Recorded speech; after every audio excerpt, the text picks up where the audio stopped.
In this guide, I'm going to show you how you can aim better with a sniper here in Rivals on Roblox. Before we do get into this guide, make sure to like the video and subscribe to the channel with all notifications on. It really does help with the channel and it lets us know that you want more content like this. We'd greatly appreciate it. If at any point throughout this guide you had any questions, just ask them down in the comment section below and we could help you out further. I'm going to be doing my best to reply to every single comment down there.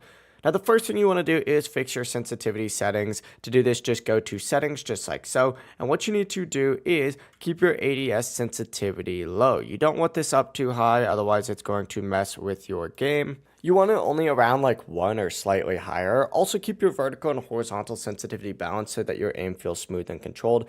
If your aim does feel off, just reset your settings and adjust from there. But for your actual aiming tips, before you scope in, you want to actually align your crosshair first. So if your crosshair is already kind of on whoever you're aiming at, we're aiming at this guy right here, by the way. If your crosshairs align with them and then you aim in, you're automatically going to be on them, where of course you could shoot immediately rather than aiming in and trying to adjust. Like obviously that's not really too hard in order to go ahead and do, but if you're already in the same direction as them, it's going to be spot on aim. Now you can also do a slide or dash and then scope in and shoot right after. There's two main ways to do this. Either you scope first and then slide and then shoot while moving. Or what you could also do is slide first and then scope and then shoot while moving. Both work, whatever feels more comfortable. This is the best movement strat for using snipers. This guy understands it right here. But finally, practice in either of these practice matches over here, the shooting range, or of course, just keep practicing and you'll get good. If you guys had any questions, ask them down in the comment section below and we could help you out further.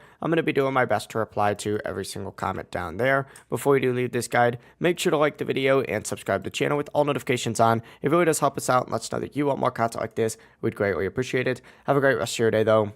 Peace.